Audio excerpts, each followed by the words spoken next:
We will replace the frigidity of rugged individualism with the warmth of collectivism. The warmth of collectivism. That sounds so nice.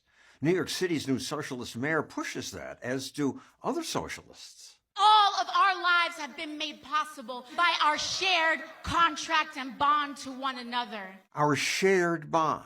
And it is the people who should share in the prosperity. But prosperity comes from capitalism. It's the only thing that works. Yet many people say capitalism is over. Capitalism is empty.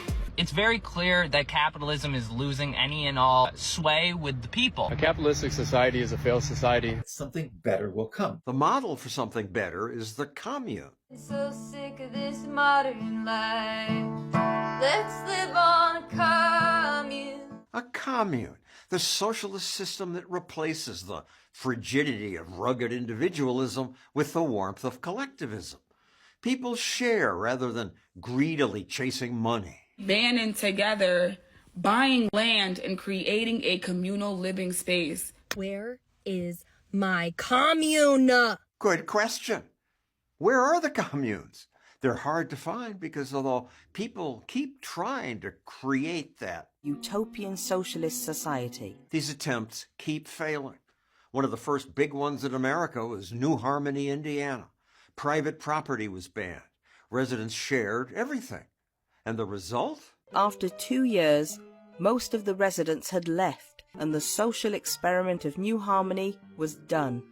New Harmony's now a tourist attraction, celebrating the magic of a commune. It just has some magic here. Once you're here, you feel it, and you want more of it. But New Harmony exists now only because this woman's father started the great new Humble Oil and Refining Company, which then became ExxonMobil.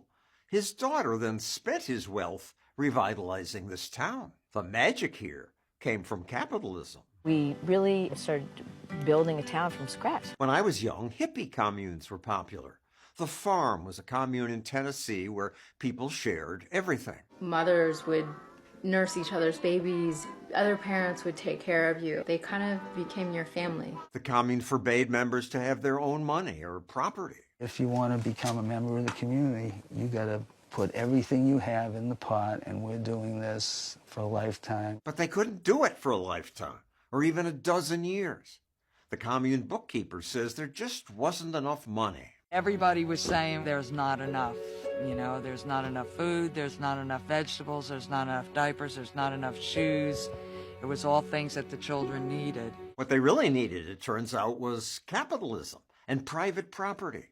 Only after they let members own things and keep profit from their labor was the community able to continue. So what is it like here now? We're not like socialists anymore.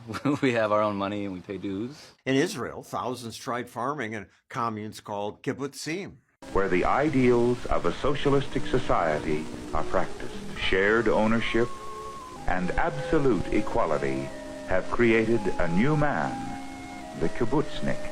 Some Americans falsely think kibbutzim succeeded. But communes in Israel, despite getting heavy taxpayer subsidies, also failed. Why? In the kibbutz, you were totally equal. Everybody did the same jobs. Your kids weren't even yours because all the kids were raised together. You didn't have a kitchen in your home because the cooking was all done together. These were real wonderful. These were disasters. People envied one another, resented one another, hated one another, and treated one another really, really bad. And it's obvious why. Some people worked hard. Other people didn't. And yet they had exactly the same. So the surviving few turned to capitalism. Meaning the kibbutz was now privately owned by its members, who could earn salaries and own their own property. In America, too, communes that continued survived only because they turned to capitalism. The Oneida community in New York was founded as a free-love socialist commune. Every man in the community was considered effectively married to every woman. Property was held in common. But that turned out to be hard to sustain.